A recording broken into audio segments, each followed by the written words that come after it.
Ayan, so patuloy nga po nating iparamdam sa atin pong mga kasama ang pagmamahal ng Diyos sa pamamagitan po ng ating pagbati sa ating mga kasama. And of course, it is also our joy to greet our online viewers na nanonood po sa atin via YouTube. So Village, let us all continue to share the joy sa pamamagitan po ng pag-share ng ating YouTube link to our family, friends, and loved ones. That's right, Village. Let's keep on sharing our YouTube link to our loved ones. And this afternoon, let our hearts desire nothing else but to encounter the powerful presence of our Lord. For He is great.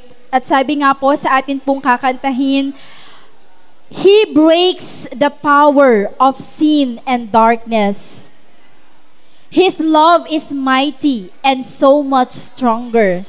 He laid down His life so that we would be set free. Kaya naman, Village, this afternoon, let us sing with joy and love to our Lord Almighty for all that He has done for us. Kaya naman po, isang malakas na palakpak po para sa ating Panginoon. Hello, Village. Hello po. Hi. Ayan. So, this time, we'd like to invite everyone, tayo po lahat tumayo. So, alam ko naman po na ang bawat isa ay excited na tayo na purihin at sambahin po natin ang ating Panginoon ngayon pong hapon pong ito.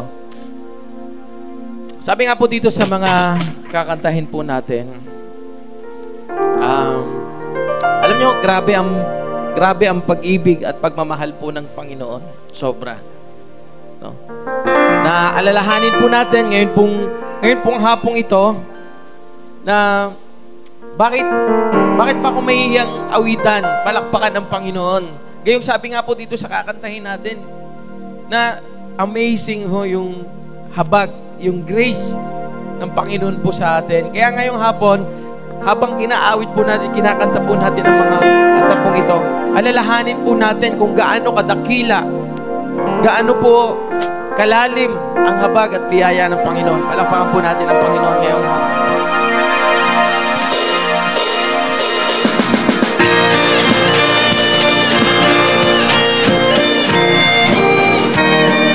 Come on, everybody, sing with us.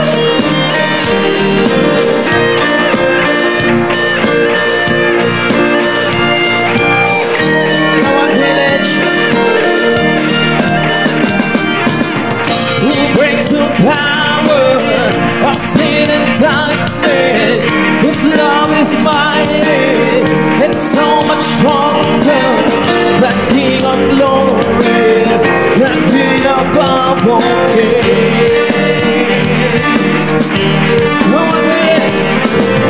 Who shakes the whole earth with holy thunder and leaves us breathless in awe and wonder. The King of glory, the King of all kings. Come on, sing, this is amazing grace. This is unfailing.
the Lamb who's slain.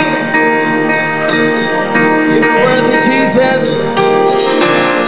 Come on, put your hands up in the air. Let us praise Him.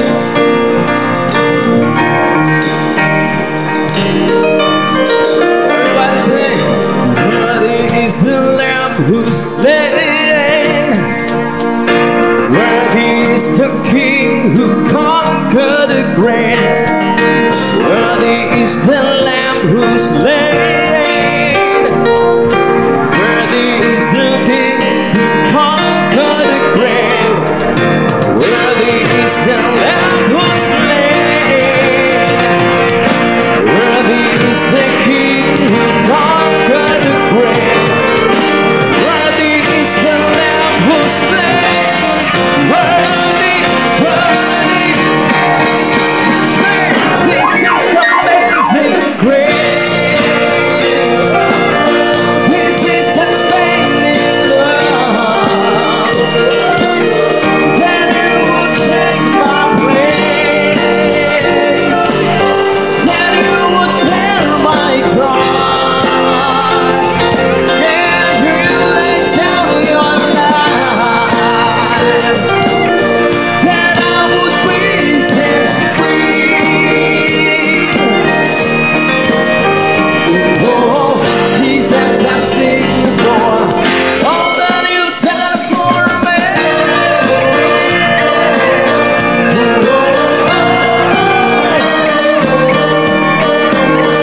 All that you've done for me.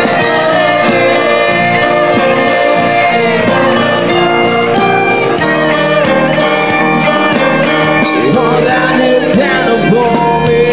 Oh, we thank you, Jesus, for all the things that you've done. We just want to thank you, Lord, this afternoon. We thank you for the cross, Lord.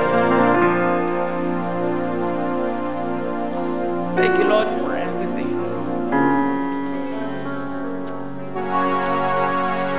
Yan po, Panginoon o Diyos.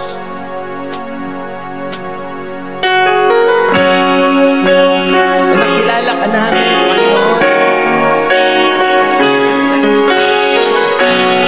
Tell us, we will obey.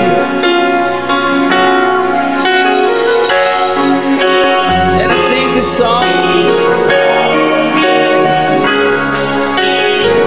Oh, we will follow you, Lord.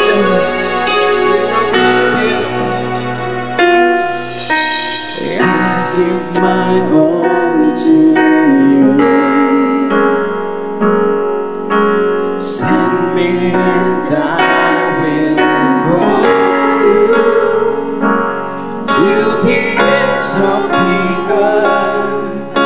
I'll follow after you. I want to work to know that love endures forever, Lord. Tell me and I'll obey. This is far greater than the sacrifice. Trust in you and not myself. Will always lead to blessing. Lord, have your way in me. Let my will yours be done. Here we stand within your presence, longing for your touch. 1,000 days cannot compare to one day you're gone. Oh, and now and then forever let me go. My Jesus, my precious Savior, I'm forever.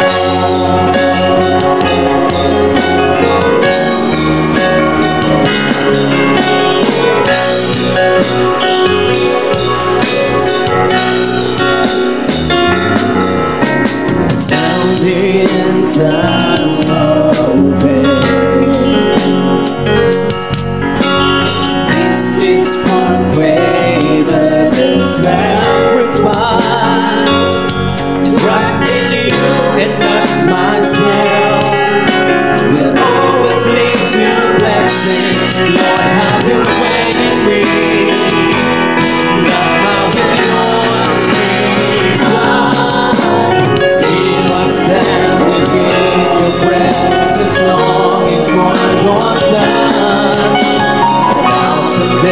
things cannot compare to one day in your throne. Hold me now and never ever let me go. My Jesus, my precious Savior, here to stand within your presence, longing for your touch. A thousand things cannot compare to one day in your throne. Hold me now and never ever let me go. My Jesus, my precious Savior, I'm forever yours.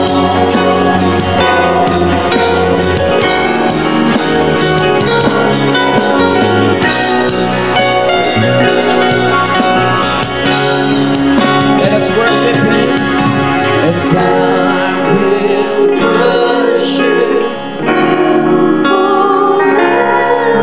So open up your hearts to God and worship Him. Oh Lord, we want to know You more. Let Your will be done in us, Lord Jesus. Let us exalt His name. His name is Jesus. And I will worship You forever.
By His stripes, we are healed. Tayo po ay sa pamamagitan po ng Kanyang sugat, na Kanya hong tinamo sa krus, tayo pong lahat ay gumaling. Pinawi ho ng Diyos ang ating mga kasalanan. Kaya nga po, sabi ho natin doon sa unang kanta natin, tell me and I'll obey. Kasi nakita ko, Panginoon, ang ginawa mo sa krus. At dahil sa ginawa mo sa krus, Panginoon, sa mga sugat na iyong tinamo, sa mga sugat na iyong tinanggap, na halos hindi makilala ko kay tao na ikay pa ako ay gumaling. Ako'y naging malaya. Pinalaya po tayo ng Panginoon sa ating mga kasalanan. Noon ngayon, sa inaharap, lahat po ng kasalanan, pinawi na ho yan ng Diyos. Kaya ngayon po, malaya ho tayong makakalapit, makakapagpuri sa pinakamataas na papuri sa Panginoon habang inaawit po natin to. Salamat, Panginoon, for by His stripes we are healed. Let us sing this song.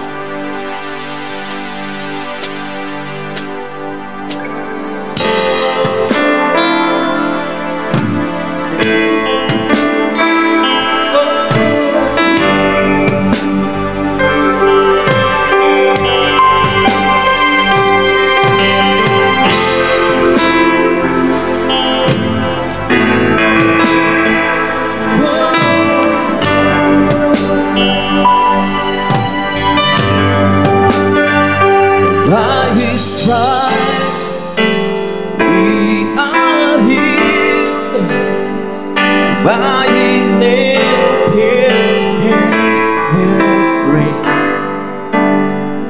By His blood we washed clean. And now we have the victory. Let's sing. The power of sin is broken. The power of sin is broken. Jesus overcame.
He won the victory.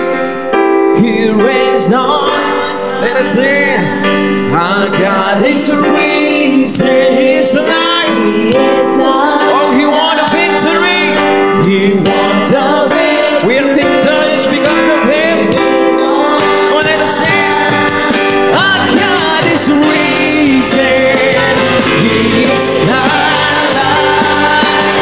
He won the victory. He reigns on high. Our God is risen. He is alive. He won the victory. He reigns on high. Hallelujah. You have won the victory. Hallelujah. You have won it all for me. The death could not hold you down. You are the risen King. You're seated in majesty. You are the risen King.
Maraming salamat po, Diyos. Pinupuri ka namin at tinatahal at sinasamba, Panginoon. Maraming salamat po, Diyos. Tunay pong ika'y napakadakila, Panginoon. Tunay po ang pag-ibig mo, Panginoon, ay hindi mo kayang sukatin, Panginoon. Na kami po, Panginoon, ay naging tagumpay o mananagumpay dahil sa iyo, Panginoon. Sapagkat ikaw po ay Diyos na mananagumpay. Maraming salamat, Panginoon, sa mga sugat na iyong tinanggap, Panginoon. Maraming salamat, Panginoon, O Diyos, sa kahihiyan, Panginoon, na iyong kinaharap dahil po sa amin, Panginoon. At nais lamang po namin sabihin ngayong hapon, Panginoon, inaalala po namin, O Diyos.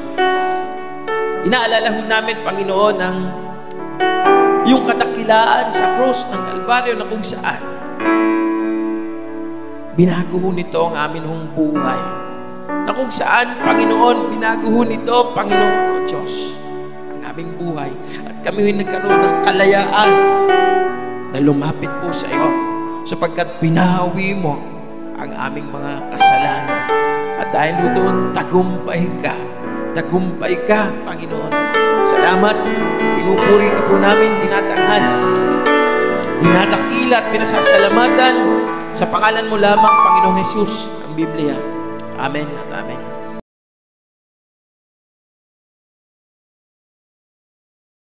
Magandang hapon po sa atin pong lahat. Good afternoon po. So sa bawat isa ho na narito po ngayon, good afternoon, happy Sunday po sa atin pong lahat. At maging po sa kasama ho natin sa online, hello po. So ngayon ho, tayo po ay meron hong series ho sa Village. At ang title nga ho nito is The Act of the Holy Spirit. Ito ho ay pag-aaral ho natin sa aklat ho ng mga gawa. At sa pag-aaral ho natin sa ilang linggo na ho yung mga nakaraang linggo ho, madami hong bagay ho na ipinakita ho sa atin ang Panginoon. Madami hong bagay ho na itinuro ho sa atin ang Diyos. At sa pag-aaral ho natin, nalaman ho natin yung pagkilos ho ng banal na Espiritu ho sa buhay ng bawat kumilala ho sa totoong Jesus ho ng Biblia. At nung mga nakaraan nga ho ay nalaman ho natin na sa tulong ho, sa kilos ho ng banal na Espiritu ay grabe ho yung ginawa ho niya sa buhay ho ng mga mananampalataya. At ito ho ay ginamit ho ng Diyos ang buhay ho ng mga mananampalataya para maisagawa ho yung misyon. Misyon ho, panawagan ho ng Diyos sa bawat kumikilala ho sa Kanya.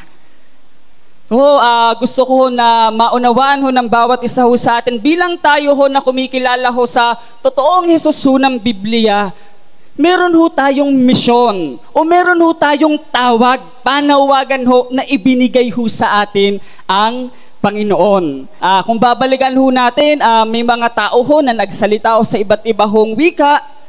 Yung mga mananampalataya ho, ang tapang ho nila pagdating ho sa pag-share ho ng salita ho ng Panginoon. Diba? Nandun ho yung boldness ho nila pagdating ho sa pag-share ho ng gospel. Ang mga alagad ho ay mayroon hong pananampalataya at yung pananampalataya ho nila, kalakip ho nun, kakambal ho nung pananampalataya na yun ay yung pagsunod ho dun ho sa kalooban ho ng Panginoon. At ano ho yun? Ito yung maisulong ho ang kaharian ho ng Diyos. Kaya ngayon ho dito ho sa village ho, pinag-aaralan ho natin, binabalikan ho natin yung history.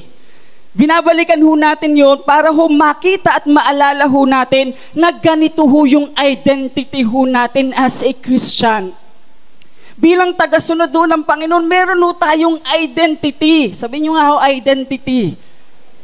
Diba? Na, yung hindi lamang po yung para bang kilala mo si Jesus, uma-attend ka, pero sa likod ho nito ng pagkakilala mo sa Panginoon, meron hong higit ho na may panawagan ho ang Diyos na ibinigay ho sa atin at ito ho ay ang ipangaral, ipakilala ho ang Panginoong Jesus sa bawat sulok ho ng daigdig.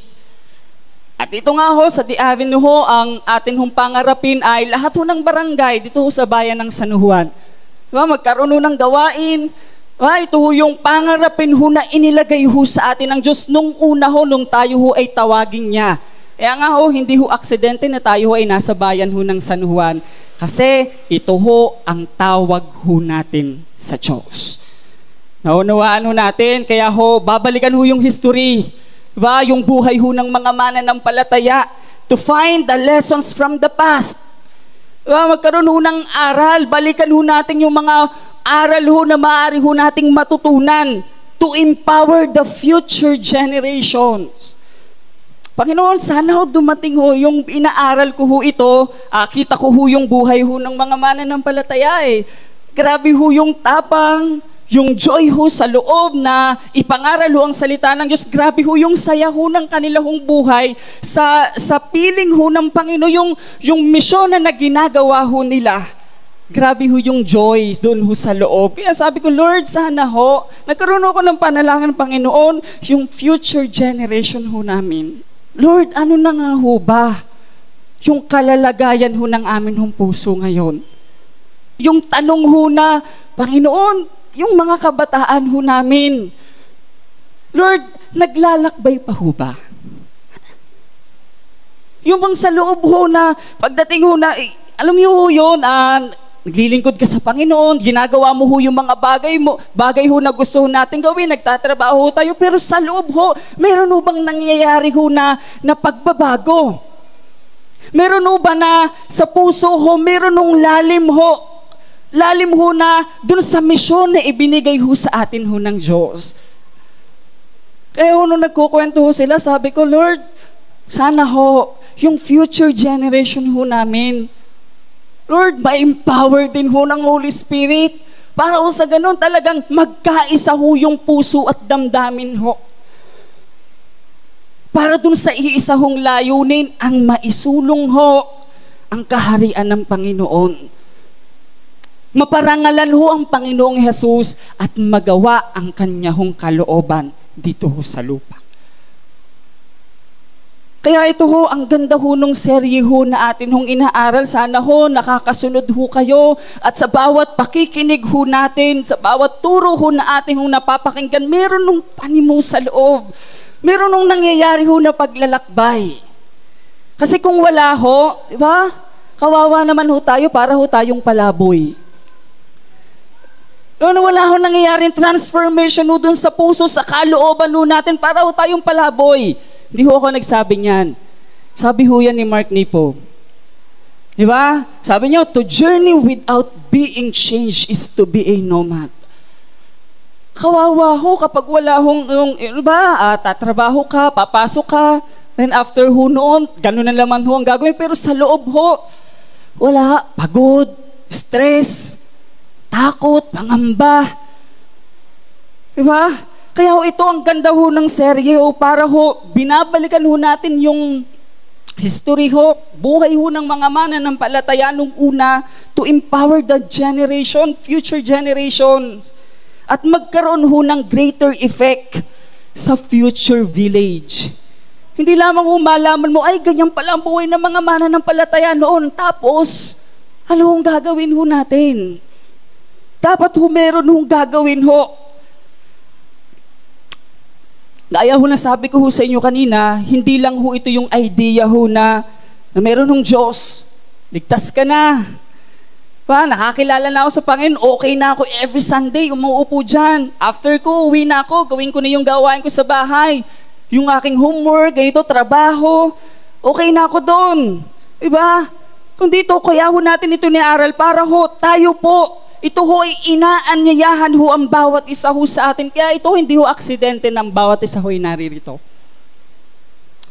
Ito ay imbitasyon ho sa bawat isa ho sa atin to participate kung saan tayo ho dinisenyo ng Diyos. Ito'y paanyaya ho sa bawat isa na tayong lahat mag-participate. Para doon ho sa disenyo ho ng Diyos sa buhay ho natin. Diba kung sinasabi ho natin, sarili ho natin na tayo ay alagad ho ng Diyos, tagasunod ho ng Panginoon, ito ho ang panawagan ho ng Diyos, ito ang disenyo ho ng Diyos sa bawat isa ho sa atin, ang ipakilala ho siya. Saan mang lugar ho tayo naroon.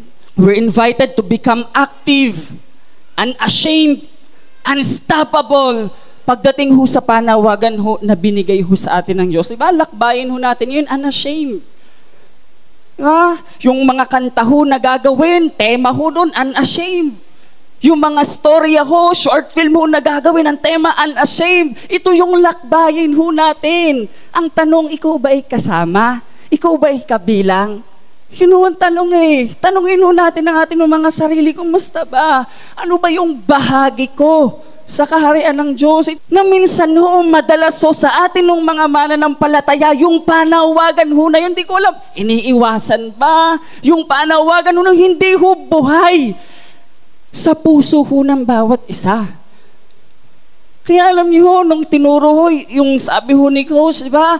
Yung ginagawa mo as a teacher, ginagawa mo bilang magulang, estudyante, makapagtapos ng pag-aaral, makatulong sa iyo magulang, responsibilidad mo yan. Hindi yan panawagan. Kasi ho ang panawagan, ito ho'y nagmumula ho sa Panginoon. At ito ho'y lagi hong may kinalaman sa pagsulong ho ng kaharian ho ng Diyos. And that is calling. Ito ho, nadaanan ho natin yung importance of community. Koinonia. Yan lagi hong sinasabi, kung wala ka pang life group, kung wala ka pang kinabibilangan, sumama ka. Kasi ito yung disenyo mo. Yan yung identity mo. Lagi ka dapat kabilang sa community. Huwag ho natin laging ihiwalay ang ating mga sarili. Sa karami, pwede naman ho, kung ikaw ay solitude sa Panginoon. Diba? Pero yung piliin mo ang sarili mo, laging mapag-isa, malungkot ka, ganito, ganyan. Hindi ho yan kalooban ng Panginoon. Nais ho ng Panginoon tayo ay kabilang ho sa community. Doon ho, dinaanan ho natin yung personal na relasyon ho sa Diyos. Gawa 4:12. Diba? At yung power of the Holy Spirit na kumilos ho sa buhay ho ng mga mananampalataya. Grabe ho yung buhay ho ng mga mananampalataya. At kung titingnan ho natin yung buhay ho nila, at pagsunod ho sa pananampalataya ho sa Panginoon, ang Diyos naman nun, di niya ho nire-require na kailangan ganito ka, magaling ka. Na kailangan kong matalino. Kasi ito, isa ho, sabi ho ni Charles Swindoll ho, the Lord doesn't require us to have superhuman strength or genius-level intelligence or heroic bravery. He merely calls us to be faithful. Ito ho He merely calls us to be faithful and obedient and to live the business of conquering to Him. This was the lesson God taught the first Christians as they faced their next major challenge. Ito ho yung tawag ho Hindi naman nire-require ho ng Diyos na magaling ka, talino ka, diba? Dagdag na ho siguro yun na factor, pero ito ho He merely calls us to be faithful and obedient. Yan ho yung laging pananampalataya at pagsunod ho sa Diyos, hindi ho naghihiwalayan. At yan ho yung tawag ho natin sa Panginoon. Yan ho tayo tinawag ho ng Diyos. At kung maaralin ho natin ang buhay ho ng mga mananampalataya nun, ang buhay ho nila ay hindi ho madali. At doon ho natin nakita na ang pagsunod ho sa Diyos, talaga ho mahirap. Mahirap ho. Tinuro sa atin na bilang tayo ho na mananampalataya ho, kailangan ho nating mamuhay na meron hong kabanalan. Sikapin mong mamuhay na meron hong kabanalan. At kasama nga ho dyan, pagtalikod sa kasalanan, diba? May paghahanap ho sa Diyos. Yun ho yun After mo may pagtalikod, repentance ho sa kasalanan, meron hong harin ho sa loob na hanapin ho ang Diyos. May paghahanap ho, personal na paghahanap sa Panginoon. At ano pa ho, meron hong paghahanap na mapaglingkuran ang Panginoon. At ngayon ho, pagpapatuloy ho natin ang pag-aaral sa aklat ho ng mga gawa, chapter 5, verses 12 to 42. Maraming himala ginawa ang mga apostol na pawang nasaksihan ng mga tao. Sa Portiko ng Solomon, nagtitipon ng mga mananampalataya. Ito ho, gaya ho ng sabi ko sa inyo, dahil sa kilos ho ng banal na spirito, yung pong mga masina Pedro, Juan at yung mga tao ho na kumilala ho sa Panginoon, ito ang ginawa ho ng Diyos, maraming himala. Ginawa ang mga apostol na pawang nasaksihan ng mga tao. Sa Portiko ni Solomon, nagtitipon ang mga mananampalataya. Kung titingnan ho natin ang itsura ho rito, yung Solomon's Colonnade ho, o Portiko ho ni Solomon, dito ho, kinaugalian ho ng mga alagad ho na magturo. Yan, at yung lugar ho na yon sobrang lawak ho noon. Ito ho yung lugar na kung saan kaya hong mag-gather ng madami hong tao. At take note ho, hindi lamang ho yung mga taga roon ang pumupunta, maging ho yung ibang tao sa ibang lugar.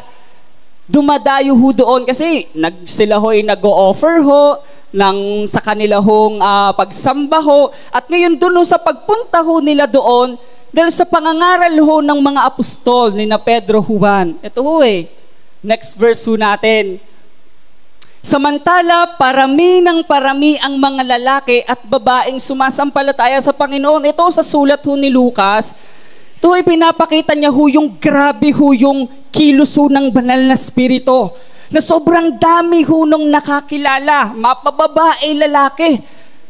Dinadala sa mga lansangan ang mga may sakit at inilalagay sa mga papag at banig upang pagdaan ni Pedro ay matamaan man lamang ng kanyang anino ang ilan sa kanila. Dumating din ang maraming tao mula sa mga karatig bayan ng Jerusalem. Dala ang kanilang mga may sakit at mga pinapahirapan ng masasamang espiritu at gumaling silang lahat. Imagine ho ninyo yun, kahit sa iba hong lugar, balita ho, yung ginagawa ho ng mga mananampalataya. Nina Pedro at Juan ho. Kaya ho naman, siguro hindi ho nila nauunawaan masyado ho kung ano ho yung nangyari at nakita ho nila.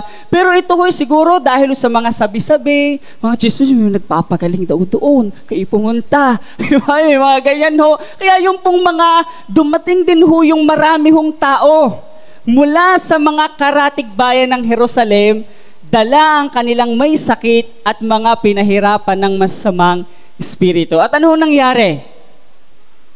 Gumaling silang lahat. Hindi ho dyan sinabi ho ni Lucas na dahil ho sa pagdaan ni Pedro at yung anino ho niya ay tumama ho doon sa mga may sakit ay gumaling. Hindi ho. Wala akong sinabi hong ganon. At dito ho natin makikita, kung babalikan ho ninyo, ito nyo ha, madaming himala na na-perform ho yung mga alagad. Nakapagpagaling ho sila ng mga may sakit. Nangaral ho sila ng may tapang. Kung babalikan ho natin yung chapter 4, naalala nyo ho, nung sila ho ay hulihin ho, si Pedro, si Juan hinuli, ikinulong. At nung sila ho ay makulong, ano hong ginawa nila? Nung makalaya ho yung dalawa, anong ginawa ho nila? Sila ho ay pumunta ho saan? Sa kanila hong kasamahan. Ibinalita ho nila yung nangyari ho sa kanila at after ho nilang magchismisan, after ho nila lang magbalita kung ano nangyari, anong ginawa ho nila? Sila ho ay nanalangin. Tingnan ho natin na mga Gawa chapter 4 verse 29 to 30.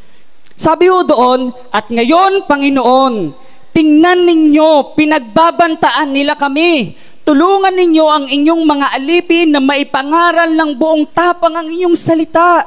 Ito ho ay panalangin ho ng mga apostol. Yung sinasabi ho dito sa Gawa chapter 5, ito ho ay bunga ho ng kanila hong pananalangin. Grabe ho, di ba? Grabe ho yung panalangin ho nila. Sabi ho dito, verse 30, iunat ninyo ang inyong kamay upang magpagaling at loobin ninyo sa pangalan ng inyong banal na lingkod na si Jesus ay makagawa kami ng mga himala. At anong resulta? Ito ho madami hong tao nakakilala ho sa Panginoon. Maging yung mga tao ho may sakit gumaling ho, nakapag-perform ho sila ng mga himala dahil ho yun sa pagsama ho ng Diyos, ng banal na spirito ho sa kanilang buhay. Para ho sa bawat isa ho sa atin, this is our identity. Verse 17, labis na nainggit sa mga apostol ang pinakapunong pari at ang mga kasamahan niyang Saduceo, kaya't kumilos sila. Ito na ho, dinakip nila ang mga apostol at ibinilanggo. Siyempre ho, balitang-balita, siyempre, number one enemy. Di ba? Na mga mananampalataya, ito ho, Saduceo, Pariseo, nabalitaan, talagang ang mga ito'y makulit Nadakip ko na yung dalawa dito talagang nagpatuloy pa rin. But the high priest stood up along with all his associates. That is the sect of the Sadducees, and they were filled with jealousy. They arrested the apostles and put them in the public jail. Talaga ho, ang mga grabe ho yung inggit, grabe ho yung galit. Meron nung lalim ho na pinangugutan yung mga Saduceo. Bakit ho sila galit na galit ho sa mga apostol? At ang tanong, bakit nga ba? Bakit ho galit na galit ho ang mga ito? Kasi ang mga mananampalataya nangaral ho ng salita ho ng Diyos. At ngayon naalamin ho natin, balikan lang ho natin yung history ho. Bakit ho ba galit na galit para maunawaan ho natin? Sa panahon ho ng mga apostol, nasa ilalim ho sila ng pamamahala ng Roma. Diba? Roman Empire. Sa panahon ho ng mga apostol. At ang mga punong relihiyoso ho, kabilang ang Saduceo at Pariseo. Ngayon itong dalawang ito, Saduceo, Pariseo, kailangan hong makipag-ugnayan sa mga Romano para mapanatili ang kanilang posisyon at kontrol sa lipunan. Alam ho ng mga pinunong ito na may kakayahan ho ang Roman Empire na gumamit ho ng matindihong kalupitan. Alam ho ng mga Pharisees ho yan ng Sadducees ho, na itong Roman Empire kaya hong gumamit ho ng matindihong kalupitan sa anuman hong rebellion o pag-aalsa. na maaari hong lumitaw sa mga Hudyo. At para ho maiwasan ho ang ganito ho mga pag-aalsa, pinapaalala ho ng dalawang grupo ho na ito, o yung tinatawag na pinuno ho na mga religion ho, sa mga karaniwang tao ang kaparusahan at kasamaan na kayang gawin ng Roma. At ang layunin ho nito ay pigilan ng mga Hudyo na mag-aklas o magsagawa ng anumang aksyon laban sa pamahalaang Romano dahil takot silang madamay sa galit at parusa ng mga Romano. Naunawaan ho ninyo, kaya ito kung Saduceo, Pariseo, galit na galit ho yan. Kasi ho, ito ang ginagawa ho nila, di ba ito ho'y magkukos ho ng pagkasira doon sa impluensya ho nila sa mga tao. At ito hong ugnayan ho na ito nangyari ay nagbigay ho ng kapangyarihan sa mga pinunong relihiyoso. Sa madaliot salita, ito ho mga Sadducees, Pharisees ho, sila ho yung naging mediator sa pagitan ho ng Roman Empire at dun ho sa mga tao ho sa liput. Sa ganito hong paraan na panatili nila ang kanilang posisyon, patuloy ho nilang nakuha ho ang tiwala ho ng Roma. At dahil ho dito, binigyan sila ng kalayaan ng mga Romano na pamahalaan ng ilang aspekto ho ng espiritual o panrelihiyon na panlipunan ho ng mga Hudyo. Sa ganito hong sistema, nagkaroon ng malaking yaman, influence ang mga pinuno ng templo, ngunit ito ho yung hindi ho nila talaga hong lubos ho maisip. Dahil ho sa ginawa ng mga apostol, ng mga mananampalataya, ito ho yung nagsilbi hong dahilan bakit o galit na galit ho ang mga taong ito sa mga apostol. Kasi maaari hong makaapekto ito sa kapangyarihan, impluensya ho nila sa mga tao. Nakuha ho natin, kaya ho galit na galit ho ang mga yan sa mga apostol. Kaya ngayon ang ginawa ho nila, dinakip, inilagay ho dun sa public jail. Yung sinasabi ho na public jail ho, sabi ho sa act ho ng Insight on Acts ho, public jail belonging to the state and open or visible to the public.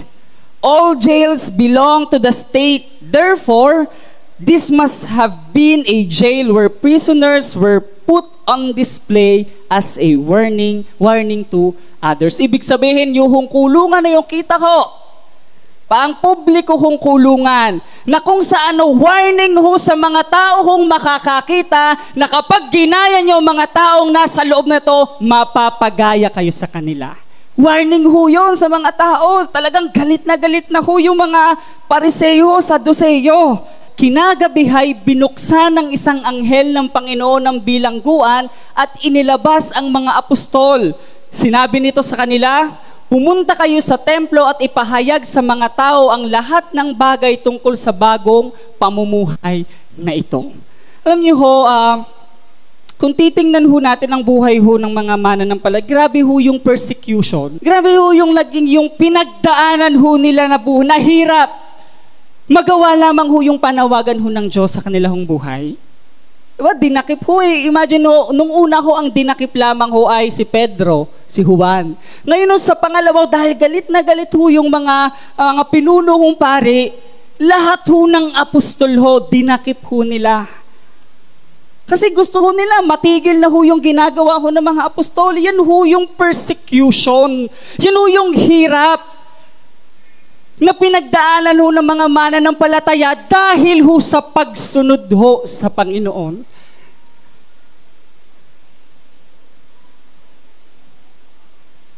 Kaya sabi ko sa inyo, pagsunod sa Diyos, mahirap yan eh. Nag-uusap ho kami nung meron ho akong nanay ho nakausap. Sabi ko, ito ho, pinag-uusapan ho namin to eh. Alam niyo ho, kita niyo yung naranasan ho ng mga mananampalataya ho noong. Grabe ho yung hirap ho nila eh. Grabe ho yung persecution, asing buhay ho. Nakasalalay. Yung magawa lang yung isang bagay ho na pinapagawa ho ng Diyos. Magawa lamang ho yung bagay ho na alam ho sa tingin ho nila, sa sarili ho nila, ito yung bagay na ikamamatay ko. Kaya ho yung buhay ho nila hindi ho naging madali. Pero ito sabi ko, kumusta ho tayo? Kumusta ho yung pagsunod ho natin sa kalooban ho ng Diyos? Ano ho yung persecution ho na naranasan ho natin ngayon? Ano yung mga hirap na pinagdadaanan ho natin ngayon? Ano ho yung hirap na dinadanas ho natin ngayon? Kasi ang aluwan ho sobra hong aluwan. Sa panahon ho natin nga wala hong papatay sa'yo. Ito sa yung mga apostol, gusto ko makita ho na yung buhay ho nila. Sorry, hindi ko ho nailagay. Banggitin ko lamang ho. Ito sabi ho dito, they had no building in which to meet. Yun ho yung buhay ho nila. They had no governmental protection. Sa totoo lang, yung government nga, yung pa yung gusto kong tugisin ho sila. In fact, their governments very much wanted them dead. They had no guarantee of privacy. No freedom of speech. No assurance of due process or fair hearings. They had little in the way of tangible resources.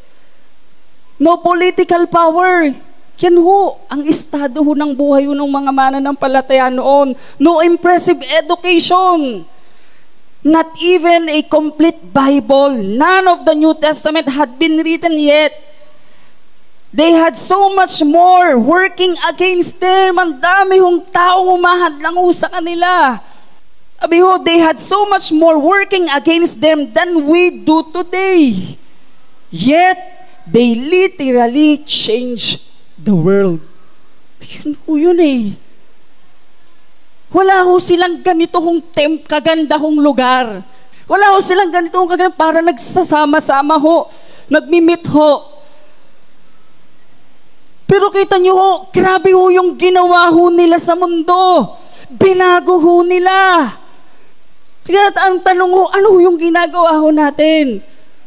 May persecution sa kanila, and yet sila ho unstoppable ho pagdating ho sa ginagawa ho nila, pangangaral ho ng salita ho ng Diyos. Hindi ho mapigilan ng kahit ano ho. Kahit ikulong, hindi ho sila mapigilan. Kumusta ho tayo ngayon? Ito sabi ho dito, pumunta kayo sa templo at ipahayag sa mga tao ang lahat ng bagay tungkol sa bagong pamumuhay na ito. Ito ho alam nyo, may opportunity na, may chance na ho silang umalis. Hello! Nakalaya na ho sila, itinakas ho sila, pinalayaw ng anghel. Pagkakataon na pumunta na lang ho ng ibang lugar, magtago. Pero ang ginawa ho nila, sinabi ho ng anghel ng Panginoon, pumunta ka sa templo. Ipahayag sa mga tao ang lahat ng bagay tungkol sa bagong pamumuhay. Ipangaral mo ang salita ng Diyos, pangaral mo ang Panginoong Hesus.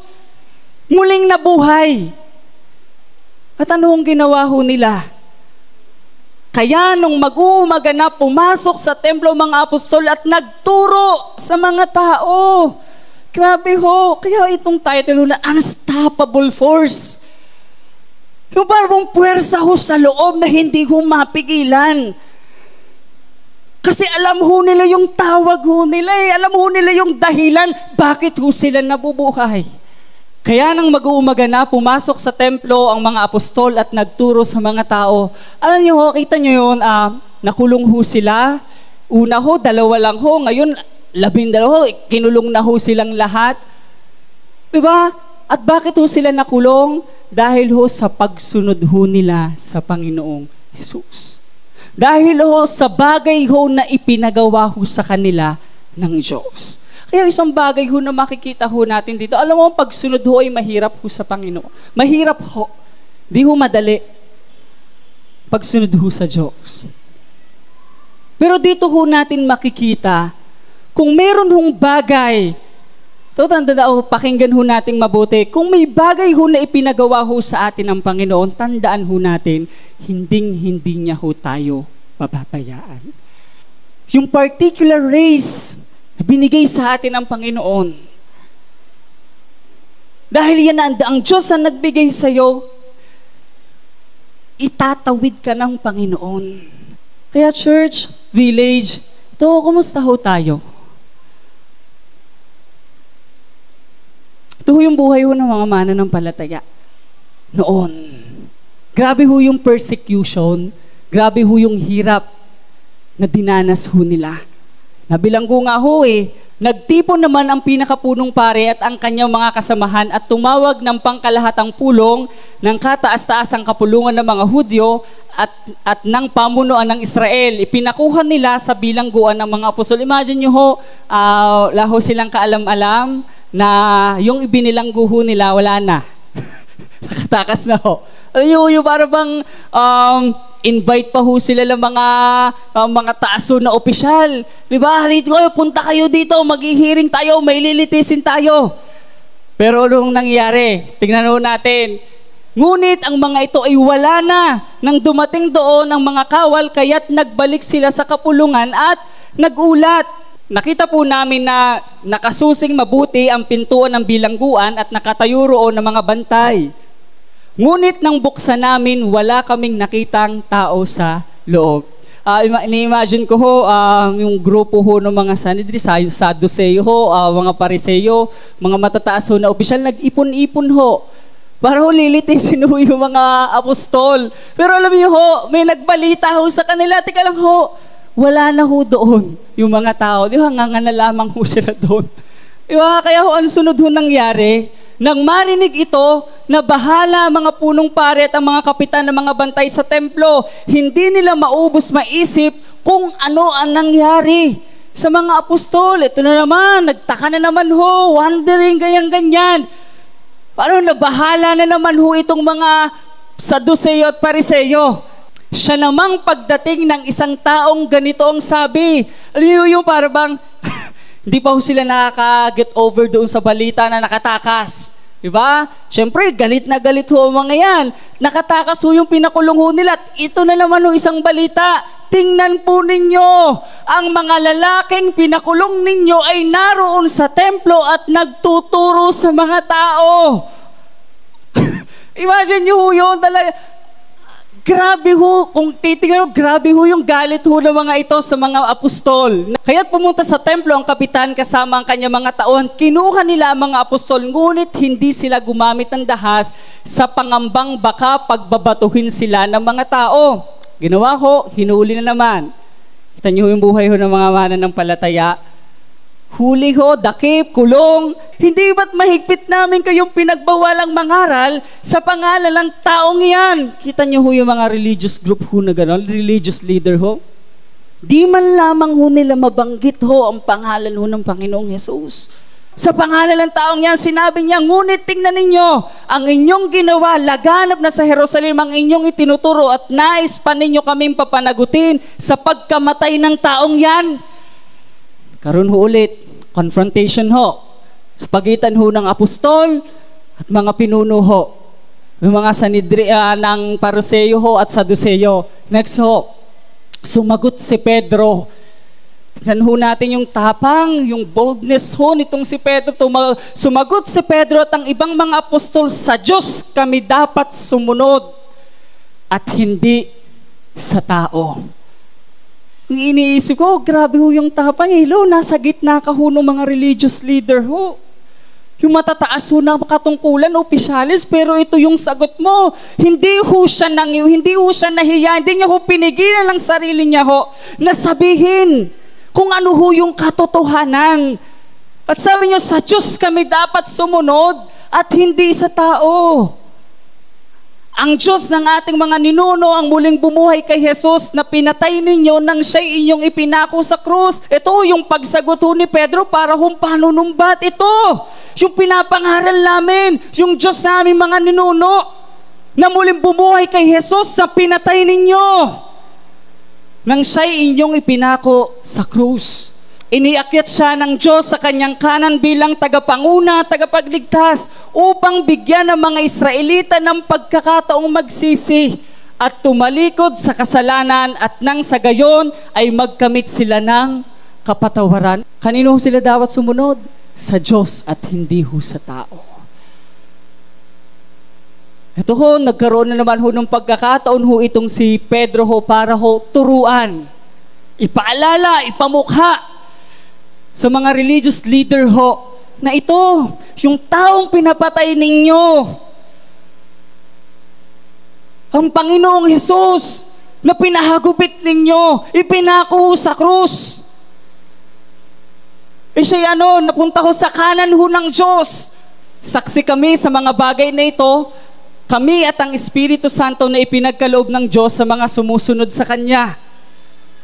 Nagngit-ngit sa galit ang mga bumubuo ng kapulungan ng marinig ito at nais nilang ipapatay ang mga apostol. Hindi na ho ikulong. Sunod na ho para ho ipapatay. Ngunit tumayo ang isa sa kanila na ang pangalan ni Gamaliel, isang pariseyong guro ng kautusan at iginagalang ng buong bayan. Iniutos niyang ilabas muna ang mga apostol. At pagkatapos ay nagsalita, mga kababayan, isipin ninyong mabuti ang gagawin ninyo sa mga taong ito. Hindi pa nagtatagal mula nang lumitaw si Teudas na nagpanggap na isang dakilang pinuno at nakaakit na may 400 tagasunod. Ngunit, nang mapatay siya, nagkahiwa-hiwalay ang kanyang mga tauhan at nauwi sa wala ang kanilang kilusan. Pagkatapos lumitaw naman si Judas sa taga-Galilea noong panahon ng pagpapatala ng mga mamamayan at nakaakit din ito ng maraming tauhan. Nang mapatay siya, nagkawatak-watak ang mga tagasunod niya. Verse 38, kaya't ganito ang payo ko, huwag ninyong pakialaman ang mga taong ito, hayaan ninyo siya. Hayaan ninyo sila, kung ang kanilang plano o kilusan ay mula sa tao, ito'y kusang maglalaho. Ngunit kung ito'y mula sa Diyos, hindi ninyo ito mahahadlangan at lilitaw pang kayo'y lumalaban sa Diyos. Sinunod nga nila ang payo ni Gamaliel.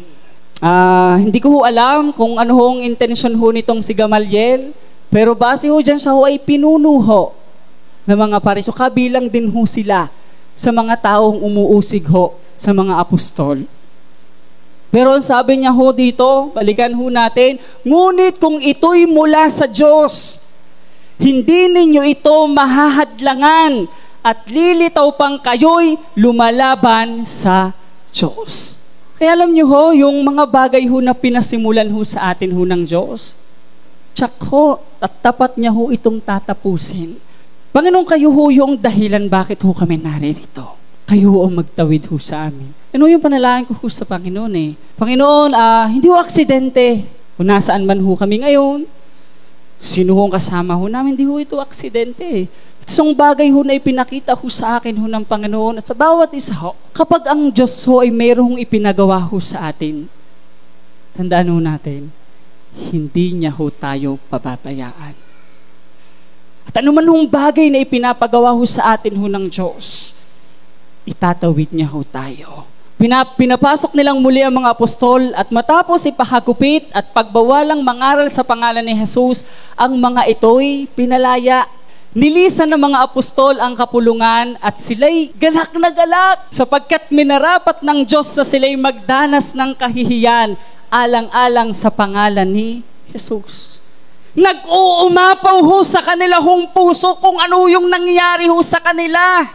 Galak na galak sapagkat minarapat ng Diyos na sila'y magdanas ng kahiyan alang-alang sa pangalan ni sino sa atin yung may ganito hong puso. Matapos yun ng mga hirap ho, na problema ho, na baong kasautan, na ganito, ganyan. Pero sa puso natin, hindi ho nagbago ho yung pagtingin ho sa Panginoon. Buong galak pa rin ho na sumunod.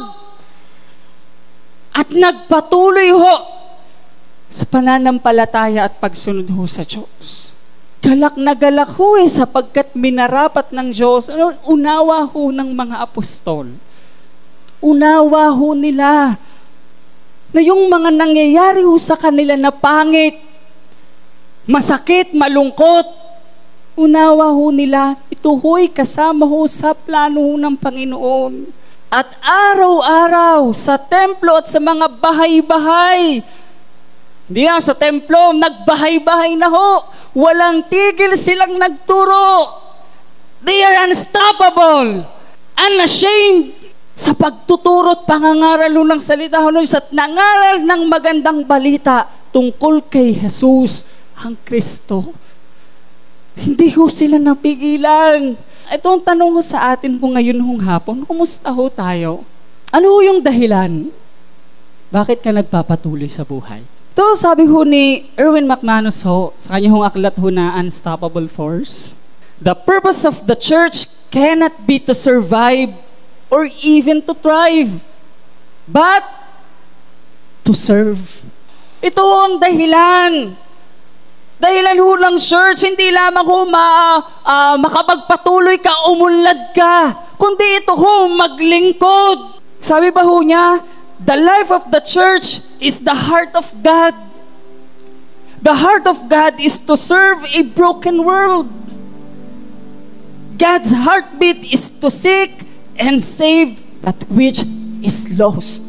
Kaya ito ho yung aral ho na ipinapaalala ho sa atin ho ng Panginoon bilang tayo ho, mananampalataya, hindi ho sapat nakakilala ka lang, hindi sapat na guru ka lang, estudyante ka. Ang tanong, kasama ba sa pag-unlad mo, sa pagpapatuloy mo sa iyong pananampalataya, yung tibukin ho ng Diyos, nahanapin ho at iligtas yung pong mga nawawala. The life of the church is the heart of God. The heart of God is to serve a broken world. Kung titingnan ho natin, itong mundo hong ito, wasak. Why? Walang pag-asa. Madami hong tao, kabataan, ligaw ho ang landas. Madami hong tao nagpapakamatay. Hindi ho alam yung kahulugan ho ng buhay. Madami hong tao hindi pa ho nakakakilala sa Panginoon. And yet, ano hong ginagawa ho natin? As a church, kumusta ho? Kaya sabi, hindi ho aksidente na ikaw ay nakapagtapos ho ng pag-aaral. Hindi aksidente na nandyan ka sa paaralan na yan. At the same time, nakilala mo ang totoong Jesus ng Biblia. Hindi aksidente yun. Maring ito'y layunin ho ng Diyos sa atin ng buhay para ho nung magawa yung tinitibok ho ng puso ng Panginoon. To seek and save that which is lost. Kumusta ho tayo? Hindi ho aksidente na nandiyan ka sa paaralan na yan. Sasabihin natin, ginagawa ho naman namin. Ito ho, gusto ko makita ho natin. Yung buhay ho ng mga mananampalataya, they are unstoppable. Hindi ho aksidente na estudyante ka, tricycle driver. Kasi tayo may kanya-kanya ho tayong grupo na kinabibilangan. Hindi ho aksidente na tagahatid ka ng iyong anak sa school. Hindi ho aksidente yun. There's gotta be so much more to life than this. A higher calling that I miss. Tanong ko sa bawat isa, wala akong problema, trabaho ka, pag-aaral ka. Ang tanong ho, ano ho yung bahagi ho natin sa kaharian ng Diyos? Oo, naging magaling kang teacher, magaling kang empleyado, na-promote ka, malaki yung sahod mo. Ang tanong, ano yung bahagi ho natin sa kaharian ho ng Diyos? Sa mga magulang ho, mas malalim ho na dahilan. Bakit ho tayo naging magulang? Hindi lamang ho sa may pagluto mo ho tuwing umaga, may hatid mo ho sa school, mabilhan mo ho ng kung ano-ano kapag umungot na ho yan sa inyo. Hindi lang ho dito natatapos ho sa masabitan ho ng medalya. Pag nagtrabaho yan, bibigyan ka ng 5,000. Sa ahod ho nila, hindi ho eh. There is a higher calling. Hindi ho sapat. Oo, sige, may responsibilidad ho tayo na mapagtapos uli ng pag-aaral. Sila ho ay mabigyan ho ng magandang buhay. Ang tanong ho, na ipakilala mo ba ang totoong Jesus ng Biblia? Raising kids is an endlessly challenging adventure, and it comes with a never-ending list of responsibilities. Sabi niya ho dito, one of the grandest of those responsibilities is the call to all parents to be disciple makers in their own home. A disciple maker is a follower of Christ, helping others follow Christ. Your persevering and often thankless spiritual leadership in your home is one of the most important things you will ever do with your life. Hindi lamang ho, mabigyan ho ng magandang okay ho yan. Pero ito ho, the most important thing na magagawa ho natin bilang mga magulang. Bawat isa ho, mailapit ho at mapakilala ho ang totoong Jesus ho. At ang mga anak ho natin, di ba, mangarap ho tayo na na sila ho lumaki ho na may takot sa Panginoon. Sila ho lumaki na naglilingkod ho sa Diyos ho na buhay. Sa Diyos ho na nagbago ho ng ating buhay na atin nung naranasan ho personal. Ito gusto ko makita ho ng bawat isa. Ito ho, yung misyon. Sabi ho ni John MacArthur ho, Christ-likeness in its fullest expression is not only spiritual maturity and virtue and holiness, but it is as Christ did, having the passion to seek and save lost. Oo, kaya lumalago ka sa iyong pananampalataya. Nagiging maayos ang iyong pag-uugali, yung tabas ng tila mo, napipigilan mo, okay yan. Pero yung Christ-likeness ho, it is as Christ did. Ito yung kung ano ho yung ginawa. Ang tanong, ginagawa mo ba yung mga ginawa ho ng Diyos? The passion to seek and save lost. And that is the fulfillment of our Great Commission. To turn religious people into fully devoters of Christ. Go and make disciples, baptizing them in the name of the Father, Son, and of the Holy Spirit. Ito yung Great Commission. Ang tanong, buhay pa ho ba? Sa pagpapatuloy ho natin sa Panginoon, buhay pa ho ba? O baka ho tayo nanatili na lang ho? Kausap ho kanina, sabi ho niya, lagi na kayo naka-maintenance mode eh. Alam niyo, sakit ho sa loob eh. Oo nga Lord eh. Baka ho naka-maintenance mode na lang ho kami. Okay, kami na lang. Okay na siguro habang buhay ako ang tutugtog dito, tatayo dito sa unahan. Sana ho, kasabay ho ng atin hong paglago, pagbabago ho ng ugali ho, kilos, nakalooban ho ng Diyos. Sana kasabay ho nito, magawa ho natin yung bagay ho na pinapagawa ho sa atin ho ng Diyos. Kaya ho si Jesus pumunta ho dito sa lupa. Kaya ho si Jesus nagdanas ho na madami yung hirap. Kaya ho si Jesus dumanas ho ng kahihiyan to seek and to save. Sana ho, sabay ho ng atin yung pagpapatuloy at paglago ho sa Panginoon. Makita ho natin, there is a higher calling. At kapag tinawag ho tayo ng Diyos, o kapag nilagay ho tayo ng Diyos dun ho sa particular race, tandaan ho natin, hindi niya ho tayo pababayaan. Itatawid ho tayo ng Diyos, kaya huwag ho kayo matakot. Patuloy ho tayo sa atin hong pagsunod ho sa Panginoon. Remain faithful, season and out of season. Kahit ano hong pagdaalan ho na hirap, remain faithful, season and out of season. Sa atin hong pagsunod ho sa Panginoon, di ho may iwasan na ho ang persecution, hirap. Pero ito lang ho, nais ho ng Panginoon, sabihin ho sa bawat isa, manatili ho tayong tapat kahit mayroong hirap. Manatili ho tayong tapat kahit anong pagdaanan ho natin sa ating buhay. Remain faithful in season and out of season. Sana ho ngayon hong gabi, makita ho natin ang Diyos ho na tumawag ho sa atin. Siya din ho ang Diyos ho natatapos ho ng kanyang pinasimulan sa atin. Sana ho, magkaroon ho tayo ng puso na, Lord, araw-araw ho, buhayin mo ho sa amin, Panginoon, ang ginawa niyo ho sa krus ng Kalbaryo. Paalala niyo ho palagi ho sa amin, sariwain niyo ho sa amin ang puso. Araw-araw, yung lalim ho ng dahilan ng iyong ginawa dun ho sa krus ng Kalbaryo. Tayo pong lahat ay magsitayo. Minsan pa ho, awitin ho natin sa Panginoon yung awit ho kanina, yung I'm forever yours po.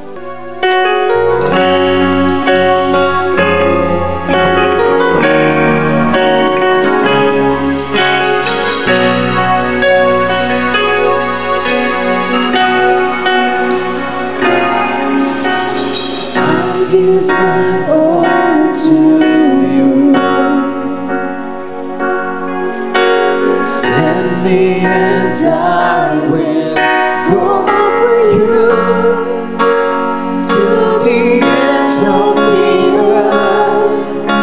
I follow after you.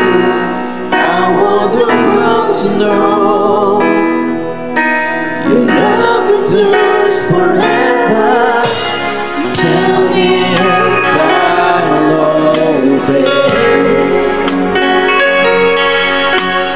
This is far greater than sacrifice. Trust in you and not myself. Will always lead to blessing. I'll have your way. Not my will, yours be done. Stay within your presence, longing for your touch. A thousand days cannot compare to one day in your glory.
Kayo pong lahat ay manatili ho sa presensya ho ng Panginoon. Atin ho sambahin ang atin hong Panginoon na buhay, na tumubos ho ang atin hong mga kasalanan. Sambahin ho natin ang Panginoon na dahilan ho ng atin hong buhay, dahilan ng atin hong paghinga, ng atin hong lakas. Sambahin ho natin ang Panginoon, O Diyos sa dakila. Kayo'y banal, kayo'y walang katulad. Kayo'y amin hong sinasamba, kayo'y binuburi ho namin sapagkat kayo'y buhay, aming Panginoon. Kayo'y kumikilos ho sa amin ng mga buhay nararanasan ho namin, aming Ama. Sinasamba ho namin kayo sapagkat kayong Diyos na hindi ho nagpapabaya. Kayong Diyos ho na hindi ho nagkukulang, ang aming Panginoon na kasama ho namin kahit saan man ho kami magpunta. Ang Panginoon na kasama ho namin sa bagsak ho na pagkakataon. Sa mga tagumpay, nariyan ka, aming Amang banal. Sa mga panahon na kami lugmok, nahihirapan, Panginoon, hindi ho kayo nagbabago. Panginoon, kayo amin hong sinasamba. Tinatanghal ho ang dakila ho niyong pangalan. Napakabuti ho ninyo sa amin ng buhay. Salamat ho, Panginoon, aming Amang banal. Salamat ho. Salamat ho, O Diyos. Dahil kami ho ay tinawag ho ninyo sa amin ng pangalan. Salamat ho, aming Ama. Salamat ho, O Diyos, sa regalo ho ng buhay. Salamat ho, Panginoon, sa inyong pagsama. Salamat ho, O Diyos, sa inyong habag araw-araw, aming Amang banal. Salamat ho, Panginoon. Hindi ho kayo nagkukulang. Salamat ho. Dahil kayong Diyos ho na hindi ho nahuhuli.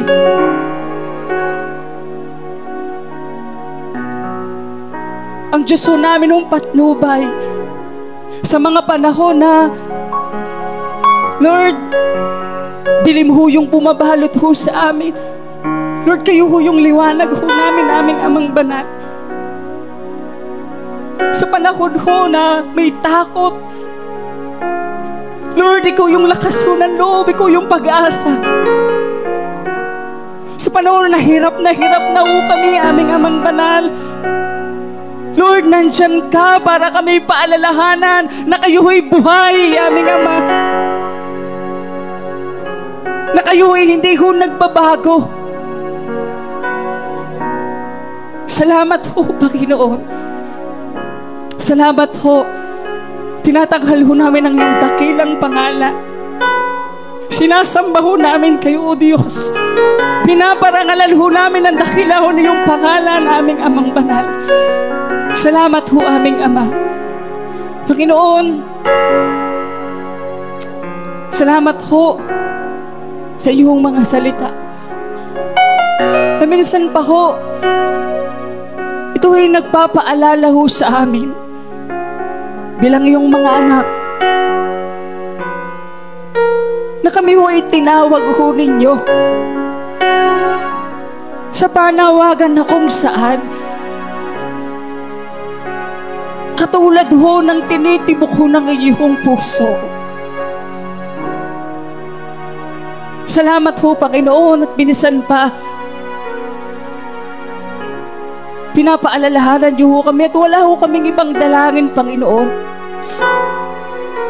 kundi yung mga salita ang patuloy ho namin maging gabay para magawa ho namin yung kalooban ho ninyo sa amin ho mga buhay. Salamat ho, Panginoon, sa tapang, lakas ho ng loob. Salamat ho sa iyong pagsama. Salamat ho, Panginoon. Hinihiling ko ho sa pangalan ho ng Panginoong Jesus. Patuloy ho na yung pagkatagpo ho sa puso ho ng bawat isa. Pagpalain ho ang bawat isa ho ng kalapitan ho sa inyo. Isang puso ho na hindi ho mapigilan, hindi ho nahihiya,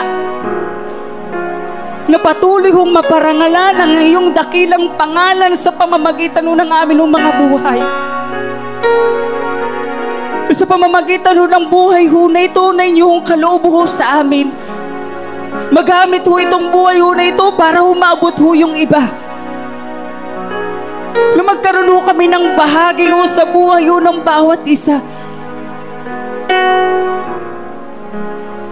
At kami ho ay sama-sama, nagkakaisa, ang puso't damdamin sa isa ho hangarin aming Ama. Ang patuloy ho kayong makilala sa amin ho mga buhay.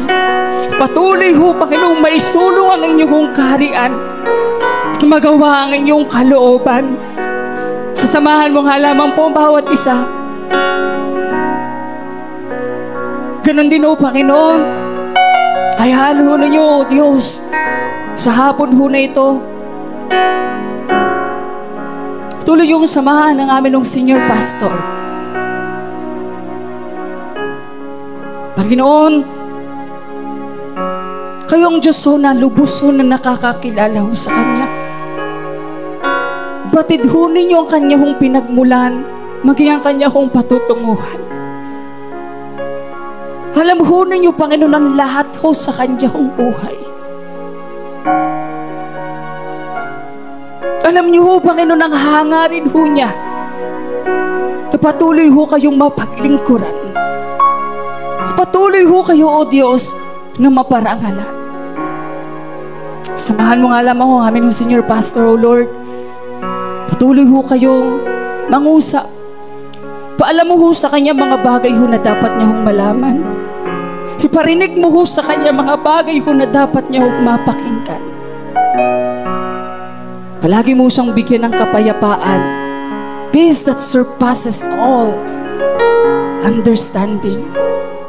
Wala akong ibang maitaas sa kanyang buhay, kundi kayo. Salamat ho, Panginoon. Ang bawat isa ko, pinagpapala ko ng kalapitan, kauhawan, kalaliman ho ng pagsunod ho sa inyo. Maraming hong salamat, Panginoon, sa inyong papuri, sa inyong pagdakilat at pasasalamat. Sa tanging pangalan ng Panginoong Jesus, sa aming Diyos at tagapagligtas. Amen.